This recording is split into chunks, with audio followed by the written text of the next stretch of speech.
As Lynn just mentioned, my name is Girish Mutreja. I am the founder and CEO of Neve Research, which is the author of the X platform. But today we are here to talk about microservices. What I'll be going through today is just go through the agenda a little bit. Microservices is becoming a very, very popular architectural paradigm that is being adopted by enterprises in order to build their applications as well as their systems.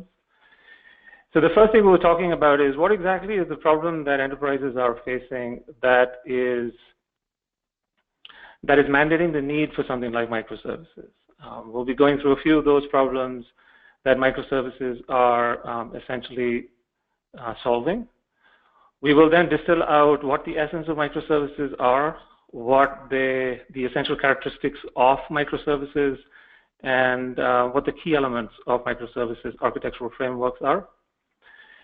Microservices, as with any other architectural paradigm, comes with its own set of challenges. There are pros and cons. The pros at this point in time definitely outweigh the cons, but there are key challenges that need to be understood in order to be successful when working with a microservices-based architecture. We'll be going through that. We'll then move on to a couple of case studies just to show as to how using microservices one architect systems a little bit differently than when building monolithic systems. And then finally, in order to be successful when building microservices-based architectures, it's very important that there are certain key elements supported by the frameworks that are used to build those services. And we'll go through that list of what these frameworks should be supporting. So what is the problem? The way I like to look at the problem is essentially look and hear what the customers of these solutions are effectively complaining about. And I'm pretty sure most of you would have heard, many of these sort of comments that I've put up there. Why is this feature taking so long? It looks actually relatively straightforward. Why don't you do it this particular way? Why is the deployment taking several hours in order to happen? Why can't we do deployments more often? Why can't we build solutions that are not necessarily always considered to be more risky, et cetera, et cetera, et cetera? Bottom line is, the problem is a lack of agility. There is a lack of agility in the enterprises, both from a developmental as well as a deployment standpoint. And the issue is multi-fold. When you have developmental agility being compromised, which is the ability to not be able to put out features that are asked by the business fast enough, or you're not in a position to be able to deploy those features that have been built out fast enough, either one of them or both together will effectively compromise your business agility. Now, software frameworks and technology in general over the past several decades has been built in order to make life simpler, in order to build solutions simpler. I mean, that is the essence of what software frameworks have tried to do since the beginning of computing. But what's unique about now is that because of social revolution, because of social computing, because of the mobile, because of all these technological advancements, there is kind of a perfect storm that is being created in enterprises that is requiring agility to go to the level that has never been seen before. One cannot afford to wait for certain features to go out. The concept of test and respond, the concept of being able to work with production data in order to be able to analyze the effectiveness of your campaigns, et cetera, et cetera, et cetera, is becoming very, very important. And therefore, developmental agility and deployment agility both have become critically important when it comes to the success of enterprises. So you'll see this particular issue that is listed in this particular slide quite prevalent. Too much is going in a single unit of deployment. When we build software, we put too much of functionality into a single piece that goes into deployment. It compromises the ability to be able to do development because you have to constantly test everything that's there in the unit of deployment every time a small feature is added. The functionality is not built in a sufficiently granular fashion that allows for composability of that functionality by users other than developers. And so therefore, the back end starts baking in too much that actually should be composed by your front ends in your applications. Because you're putting everything together into a single system, it becomes very fragile. You have one bug in the system because of issues that exist, you'll end up bringing the entire system down. And that results in a high amount of fragility. That results in taking long to actually upgrade production because the units that you're deploying are very large units and therefore take time in order to upgrade. For all practical purposes, what happens is the problem is that everything is too monolithic. And when things are too monolithic, the essence of the issue that it brings to bear is a lack of agility, but more than lack of agility is actually the fear of breaking something. When you have too much happening in a single unit, when you have too much time taken to do deployments, when the system is considered to be fragile, it introduces fear, and fear is what you have to get over when you are architecting your systems for agility. And that is what microservices is designed to do. So what exactly are microservices and what's the essence of it? In order to describe it, I think it's best embodied in the Unix philosophy. Microservices is essentially taking a complex problem and breaking that complex problem down into simple parts by making sure that you do one thing well in a particular unit and have the capability of having predictable outputs and inputs from that particular component in order to string these components together in a fashion that allows you to be able to achieve complex tasks. Unix actually introduced this concept a long time ago, and its success is predicated on the fact that it can do this really, really well. Microservices takes this concept and extends this concept out to the enterprise. What it does is what are considered to be programs in the Unix operating system are pretty much, it's not only Unix that embodied this concept. You look at the Windows kernel, you look at any operating system that has been successful. In some sense, they have embodied this particular principle at some level. Microservices take this to the enterprise level where your programs become your services, where the execution of a single business function is performed by services, and these particular services are architected in a fashion that they have very predictable and easy to use input and output that you can string together using a messaging backbone in order to accomplish your overall business function. What's key about these individual components is that they are autonomous. And that's what's the essence of what microservices can do. So if you have to distill it out, you take the Unix philosophy and you extend it out to the enterprise. What microservices brings to bear is 4 key principles that sort of define what microservices are and what the microservices architecture would actually look like. One is always do one service, one business function, one deployment unit. And these particular business functions that you embody in a particular service should be sufficiently small, should be granular, so that it doesn't compromise in the agility and the risk of changing functionality that is embodied by that particular business function. So it's typically a small business function that is done by one particular unit, and do that well and do it in a way that is very easy to use by the other pieces of the enterprise or the other services of the enterprise or the consumers of the enterprise. In order to do this, you need to make this particular service an autonomous unit. And autonomy requires private state. Having private state in a particular service is actually one of the fundamental key tenets of making that particular service autonomous. As we go forward in some of the challenges, we will see that one of the common mistakes that are made in microservices architecture is actually to not address the data problem. The data problem, I think, is the most important problem to address when you're actually building a microservices-based architecture, is to how you take your enterprise data that is managed by your application as a whole and partition and shard it out in order to separate its concerns between the different moving parts, which are the microservices in your application, and give that particular application its own private state so that the evolution of the state and the function that operates on it happens as a unit. The state does not evolve independently of the particular function that is operating on it. Once you have these autonomous units, which accomplish one business function and have its own private state, you need to be able to hook these services together using some kind of messaging technology. And so therefore, it's very important that the messaging backbone on which it's sitting is a sophisticated messaging backbone, but what the microservices effectively are doing are taking their private function and their state and then collaborating using messaging with other services out there. And finally, in order to make sure that your developmental agility is not compromised, you need to be able to take these microservices and automate them using a CI/CD framework in order to make sure that you have what I call factory to floor to minimize the time from factory to floor. So these are the four key elements of microservices: to be able to have one business function, one unit, give that particular function and unit its own private state, hook them together using a messaging backbone, and then automate the whole thing using CI.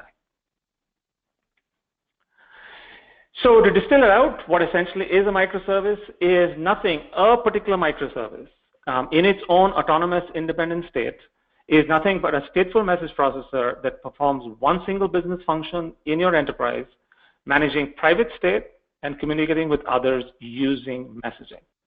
This is the key element. So there are three key parts of this: business function, which is business logic; private state, which is the management of data that is used by that particular or owned by that particular enterprise, that service; and finally, the concept of messaging, using which you collaborate with other services. Let's move on to talking about some of the key challenges of microservices. First, messaging. As you mentioned, messaging is a key element to being able to, or simple, complete, and robust messaging is really what you need in order to build a successful microservices architecture. Because if you implement the concept of private state and a single business function, you need a backbone that allows you to be able to communicate between the services in a reliable, simple fashion. That is not simple, because building a messaging backbone that allows for an application developer to work in a fire and forget fashion, which is kind of key in order to achieve the kind of agility that you're looking for in microservices, is not easy. It's quite hard. Because if the developer has to start thinking about the complexities of messaging, how to do serialization and deserialization, what messaging formats to use, how do I manage recovery, how is my HA going to work, do I have to tie together my state to my messaging in order to ensure that I have exactly one zero loss delivery, how do I do request response in an eventing backbone? These are all very complex questions to answer. And if the developer has to constantly think about these questions in every solution they build, they're not going to get the agility you're looking for. So therefore, you need to have a messaging backbone that is very, very easy to use. State management is it's one of the bigger challenges when it comes to microservices, because I believe that you have to think about state very differently than you think about state normally. Transaction management. Transaction management, it's another area where you have to start moving away from the way you think about transactions so far. Because now you're working in a truly distributed environment. You're working in a collaborative environment, not a monolithic single or single moving part system. And so how do transactions work is a complex piece that needs to be addressed. Performance. Microservices does bring performance, take performance to the next level. It has a potential of doing so. But it is in my experience that if you actually build a very successful microservices architecture and you don't think about performance up front, the funny thing is that the first thing that's going to go south is the performance. And I'll talk about how. And finally, because you're working with distributed systems and you're working with a lot more moving parts in a microservices-based architecture, you have to be very, very conscious of error handling, how you manage your errors, how you actually result in resolving those particular errors. And that ties hand in hand with how operations are going to work, because there are a lot more moving parts that you're working with. And generally, operations don't like more moving parts. They like less moving parts. So therefore, you have to make life much easier for operations when they're working with so many more moving parts. We're going to talk about each one of these in a little bit more detail. So as I mentioned, to build simple, complete, and robust messaging is not simple, but that is what is needed by anybody who is building a microservice. You need the capability to be able to build and define your APIs very easily, to be able to change, be very agile with respect to the APIs and the messages that are being actually used by your service and emitted by your service. You need the messaging patterns to be complete. You need the capability to be able to do request reply, synchronous, asynchronous, fire and forget eventing. Because when the microservices are evolving, how these microservices collaborate with each other are going to be different. There are going to be times where the web front end needs to talk to a particular microservice and it'll do it using synchronous request reply.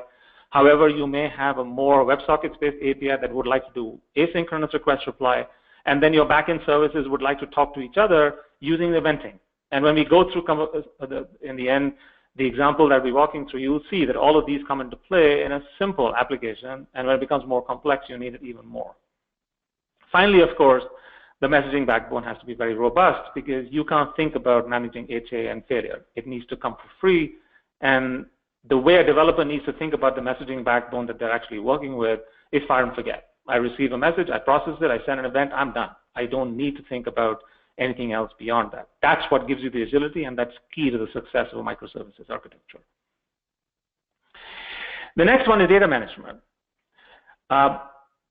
Private data is, as I mentioned earlier, in my opinion, the most important thing when it comes to the autonomy of a service. And the autonomy of a service is the most important thing when it comes to deployment and developmental agility, because the cadence with which each of these particular moving parts can operate and evolve in your enterprise should happen separately. They cannot be all tied together. And therefore, private state is very important.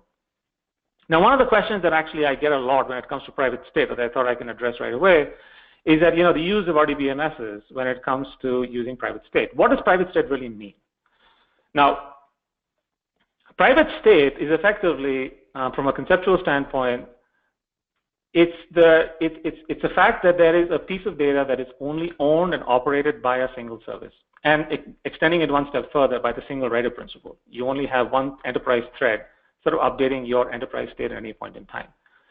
What a common mistake that people do is that they actually build microservices by taking a shared database engine, like an RDBMS engine, and then taking out your services and just building functions, still using your shared database engine. That is not going to work. That is not going to scale. That's not going to give you the benefits of microservices that you really want to achieve. Because what will happen very quickly is that your bottleneck is going to become your shared database from 2 points of view. One is your database is owned by a separate department, typically in an enterprise, and therefore from an agility standpoint, you're dependent on how fast they can evolve and manage that particular technology. And secondly, when it comes to large complex flows in the enterprise that all touch the same database engine, your database is going to become a performance bottleneck. So therefore, if you really want to be successful with a microservices-based architecture, it is key that you invest in a fast, private data storage solution that gives you the transactionality that you need without compromise that you need to make when you're using a shared database engine. Transactions. So it's a very well-known fact that distributed transactions are a no-go. It just does not scale. From a technical standpoint, distributed transactions are really the only way that you can achieve what is atomic updates in a distributed environment. However, in the real world, from an operational and a performance standpoint, distributed transactions have proven to be just too complex to work with and therefore have been pushed to the sidelines. This becomes particularly important in a microservices-based architecture because in that environment, you are now really working with transactions that can span multiple moving parts. And in order to ensure consistency, you have to start adopting the eventual consistency model rather than the atomic in-the-moment consistency model. And that eventual consistency model can be achieved using two different things, the guaranteeing eventing backbone or a compensating transaction paradigm. The guaranteed eventing backbone is effectively, it goes hand in hand with compensating transactions where you treat the messaging backbone as guaranteed, which means that once I have actually completed my local transaction, I do not need to technically roll back my local transaction because the effects of my transaction are going to be guaranteed, delivered to the downstream entities who are then going to be performing their local transactions.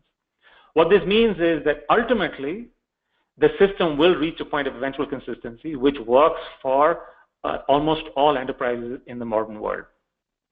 There are certain situations where because of a functional failure downstream, there needs to be some kind of compensation that needs to be performed. And in situations like that, you want to move towards application level compensating transactions. But between using a guaranteed eventing backbone and fire and forget messaging semantics between the services and the notion of compensating transactions, you can achieve the full transactional functionality that you're looking for. Performance. As I mentioned before, performance is something that becomes a problem with microservices if you don't be careful making sure that your individual microservices perform really, really well. Because the success of your microservices architecture is going to result in people actually composing flows on the fly, using each of the functions in each of your microservices into more complex business flows. The business transactions are defined by those flows. And if you land up having performance of each of your services being too high, like for example in milliseconds, you will land up having your business transaction in seconds. If your individual microservice is going to perform in milliseconds, then or in seconds, you're going to land up having performance in minutes of your business transactions.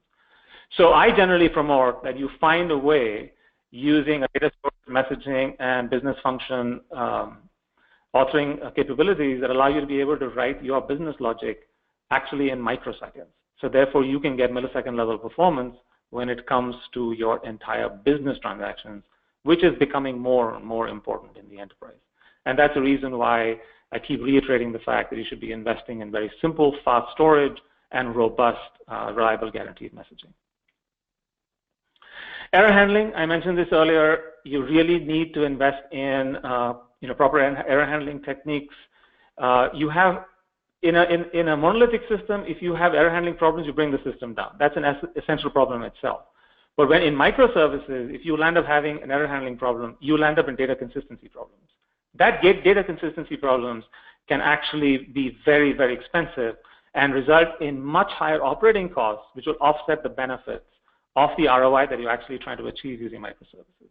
This is kind of a hidden, error handling is a hidden problem with microservices that you really need to be careful about, because if not done correctly, it will bite you very, very quickly the moment the system starts becoming successful. And finally, the ability to be able to manage operations. You have a lot more processes to manage. You will have a lot more processes to monitor. You have distributed logs all over the place. Now, you need a capability to be able to monitor, manage, administer these systems from a centralized place. That is now not an afterthought. It has to be built in with the applications as the applications are built out. They cannot be thought out later, because you won't be able to debug these problems. Operations are going to complain. They will result in pushing back heavily on a lot of moving parts, because it's much more complex to manage.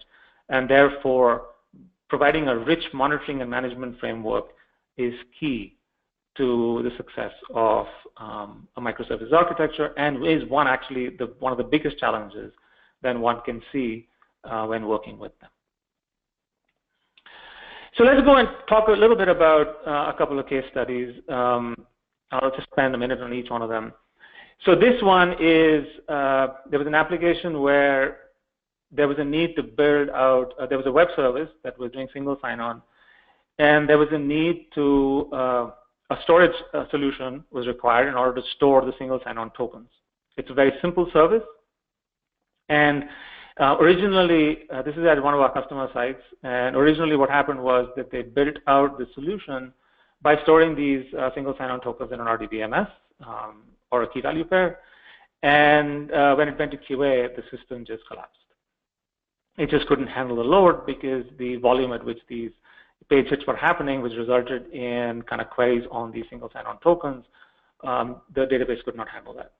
So the customer, approached us and said, we would like to kind of understand if you can build out a separate storage solution. And the storage solution was built out on top of X in this particular case. But essentially, it was built out using a microservice that was designed to store the single sign-on tokens in memory backed by a persistent store.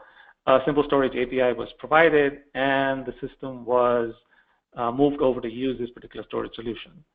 A simple API, a simple storage solution, and a simple messaging capability was key to be able to build out a solution like this. It took 3 hours to build it. And that is because of these three capabilities being available to the developers when they built it. They built out the solution in 3 hours. It went to production in less than a week and performed at upwards of 10,000 transactions a second when it only required about 1,000, 2,000 transactions a second. That was one example. And what I'm trying to highlight here is the fact that you can only achieve something like this, doing it in 3 hours and getting that level of agility and moving to production so quickly, if you have very simple storage, very easy mechanisms to be able to build out the business logic, easy mechanisms to export an API that people can consume very easily, and the capability to be able to run in an autonomous way across a messaging backbone in a simplified fashion. These are very, very important in order to be able to achieve the agility SLAs that we're talking about. A second one was an inventory service, where there's a room pricing and a booking service which is used in order to price for dynamic pricing of rooms for customers. And as part of the pricing, there is a requirement to do an inventory check. And that inventory check goes to inventory system of record, which turned out to be a bottleneck. And so in order to make sure that the booking service continues to serve the customers using the same SLA as before, an inventory service was built out. And what I'm trying to highlight over here is the inventory service was built out using private state in order to hold the inventory. It hooked up to the inventory system of record using a messaging backbone with a wrapper microservice that actually sit on top of the legacy inventory system of record. It used events in order to suck the data out into the service and use request reply in order to provide for an inventory check API in order to be used by the booking service in order to perform the inventory checks. What is key here are the simple messaging and the in-memory private durable storage. The capability to be able to model your state very easily, store that state in memory backed by disk and transaction logs for storage. The diversity of the messaging to be able to do eventing as well as request reply allowed for an autonomous service, which is the inventory service, to be built out in 1.5 weeks. The API being provided to the booking service and changed to utilize this API all went to production in less than a month. This is the kind of agility we're talking about microservices. It's only possible if you are in a position to be able to build autonomous units which represent those microservices and hook up those autonomous units to your moving parts in a seamless, easy fashion, which is only made possible by simple, robust messaging, private data storage, simplified transaction processing, and business logic that is easy to author. And that's what's key to these both solutions that I presented. From a reference architecture, so we're running a little bit short of time, so I'm going to focus quickly on the reference architecture. If you're looking at a framework that is providing microservices capabilities, the way we see it is effectively, there are 3 layers to it. I talked about, storage as well as messaging. So there is a messaging binding layer that should be present in a particular framework, which gives you the capability to talk to agnostic messaging backbones, JMS for messaging, for eventing, request reply, HTTP, Solid, any of the messaging backbones that exist out there. Layer on top of the messaging binding would be a messaging layer that gives you effectively the capability to be able to do fire and forget messaging, which is what we call transactional messaging, the ability to be able to receive a message, do something which is update your state, and send a message out to the world, either through request reply correlation or direct eventing. That capability is key, that you be able to do it seamlessly and without much effort. And then layer on top of the messaging layer is your service layer that gives you the service level capabilities of API management, API design, the ability to be able to do dependency injection for structured code, and enhancing the messaging semantics that are given by the messaging layer to doing request reply and eventing in a more formalized fashion at the service layer, which effectively is the responsibility. These things are the responsibility of the framework. And what it leaves for you as a developer is just to write business logic in your message handlers, and which essentially means that you focus on business logic and everything else that is needed in order to facilitate authoring that microservice is provided by the framework. To summarize, what you should be expecting from microservices-based frameworks is very easy business logic authoring, typically by a language, simple, you write it in Java, you don't really have to think about data transformation and modeling so on and so forth. You work with a single language, you write your business logic in that language, you represent your state in that language, and you work with that particular language. The capability of modeling state in a way that I can work with that particular, I can write my business logic using the language-specific data modeling capabilities. I have simple, persistent private state management. We talked about this, easy messaging, API auto-documentation and definition. Auto-documentation of API is key. It's very important that you get that. The capability to be able to do simple and robust testing. You don't necessarily always have to kind of deploy it to an integration framework or environment in order to test. You should be able to do it directly on your desktops. And then in-depth centralized monitoring, deployment, management, and the capability of being able to doing upgrades in a very, very easy fashion. Before we wrap up, I'll just quickly go through a simple microservices-based application. This is authored on top of X, and I just want to highlight the key elements of what you should be focusing on when building a microservice. So in this particular microservice, it's basically a shopping cart service. And we've broken up this particular whole application into multiple services. And at the heart of it is a cart service, which allows you to be able to process shopping cart requests, the management of the shopping cart. And this shopping cart service interacts with the payment service in order to perform payments, a shipping service in order to do fulfillment, a marketing service in order to understand as to what the profile of engagement is so that the marketing can be tailored to it, a catalog service using which you can get your pricing catalogs and other reference data information. If you notice in a simple application like this, if you build it using microservices, each one of these services is independent. The cart service communicates with the payment service and shipping service using synchronous request reply, or even asynchronous, depending on the sophistication of the technology at play. It communicates with the catalog service, typically using synchronous request reply with eventing, because you typically want to do some client-side caching of your reference data in your cart service, which is your transactional engine. Marketing service purely using eventing. And so therefore, first point is you need sophisticated messaging in order to hook up all these particular pieces together in order to make implement this particular solution. The diverse messaging patterns are an important part of it. You need private data storage in your catalog and your cart service. The other ones don't necessarily need it. So the option of being able to model your state specifically and make some services stateful, some services not stateful, and then very clear API contracts so you can engage with each other in a very simple and easy to use fashion. So when you're building a particular service here, what you're doing is effectively four things. You model your state. This is not new to microservices, but it's taken to a different level when it comes to microservices. You model your state, you model your messages using which you define your API, and you finally write your business logic. Let's look at just these three elements. It's a simple thing. My state model, in X at least, is built using an XML model. So for example, I would just say that I have a repository that consists of two collections of a cart and items. The items are contained within my carts, and effectively I'm modeling in-memory object tree, which is a class hierarchy, just an in-memory object tree that represents my in-memory state. This is how you do it in X. In other microservices-based frameworks, you can do it differently. But in X, you would just model it saying, this is my in-memory state that looks like a bunch of objects hooked together in an object tree. I go ahead and do the same thing with messages. I define all my messages, my request response messages and my event messages, and I define that in the model. Both of these models, what X does with it generates out code, which are POJOs, which represent your messages and represent your state that you can use.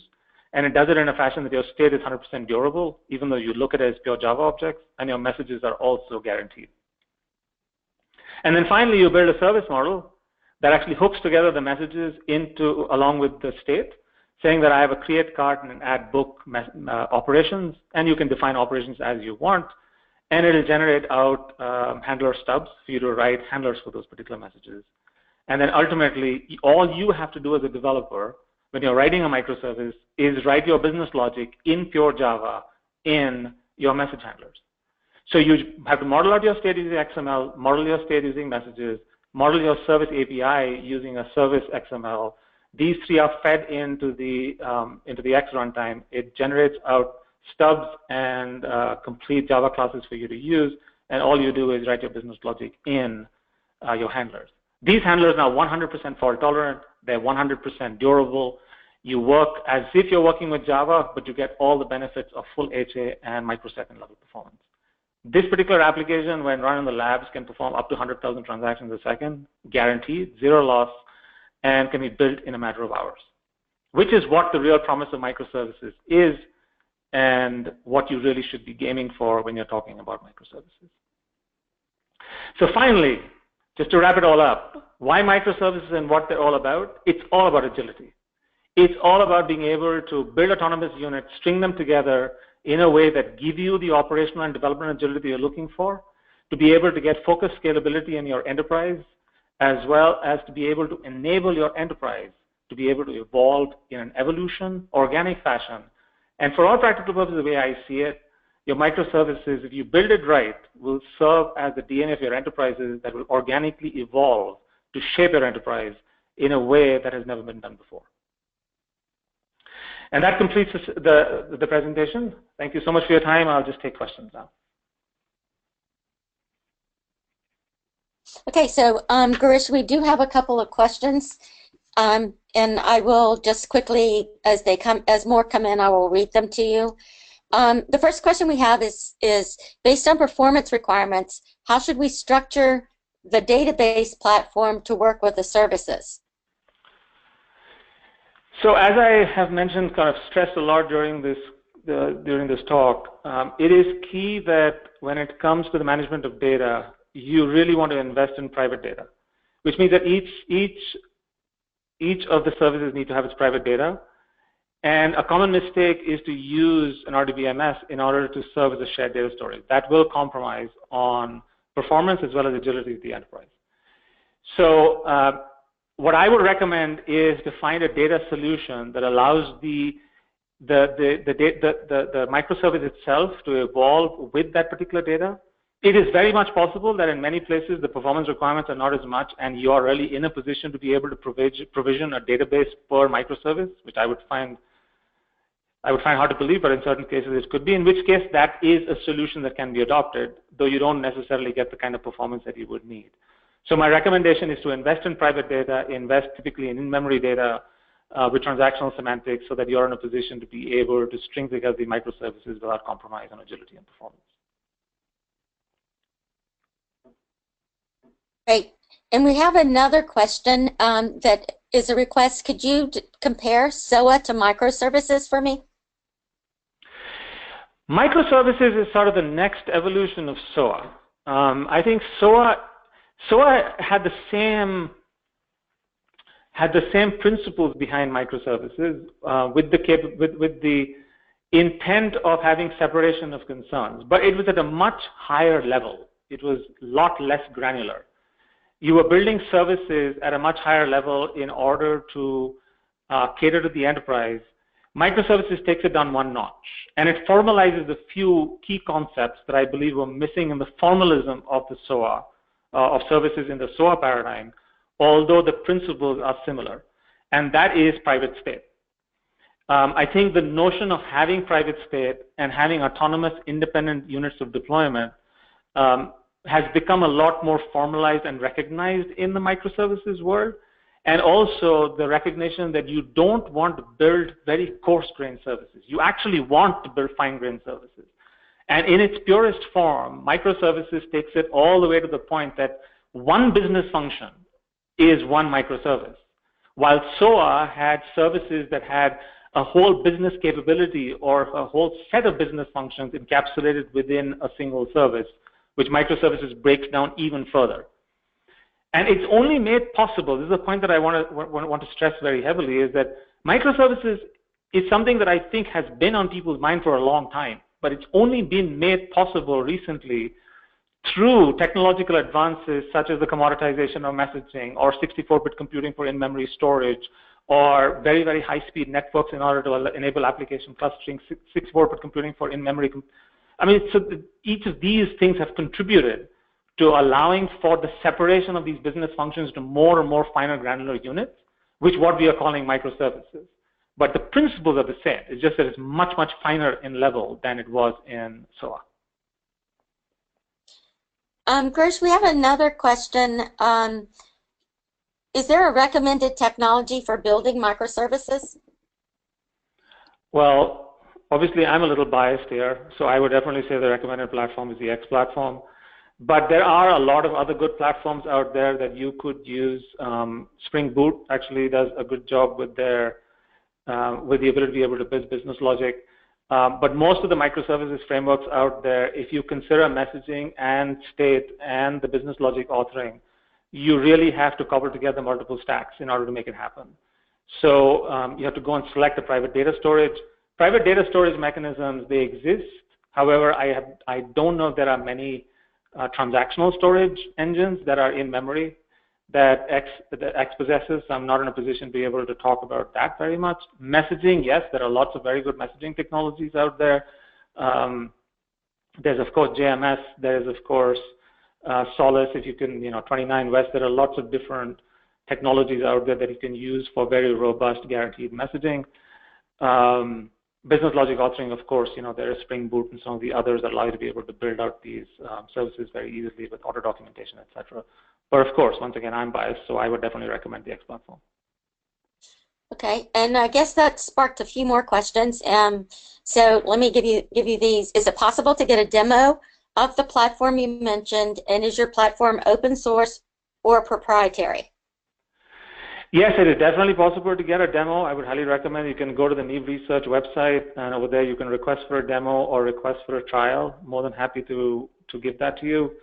The platform is actually hybrid. The platform is built with a core runtime, which gives you the exactly once delivery semantics, which is the core transactional messaging engine.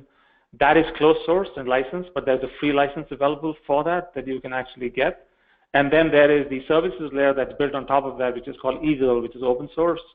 And you can work with Eagle directly and just get a free license and start and get yourself going. I would highly recommend you can go to our website and register for a quick demo / trial of the product. And we have another question, Girish. How do most organizations pay for a microservices transition, and what's the benefit they typically see? Well, agility in itself pays for the investment. What happens is that with very high performance and the ability to be able to push out business functionality very easily, coupled with concepts such as test and respond to be able to do deployment in a very agile fashion, it changes the way businesses think about how they roll out features to production. What they do is they start adopting things like test and respond.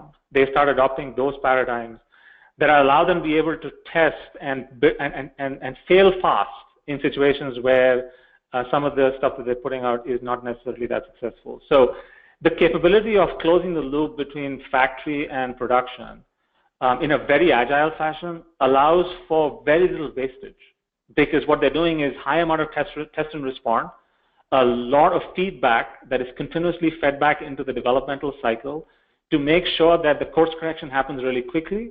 And because the course corrections happen very quickly, your investments are always moving in the right direction. So what used to happen in IT landscapes where your investment sort of at some point in time needed to be actually trashed and thrown away, and there's a statistic saying that 70% of projects were kind of canned.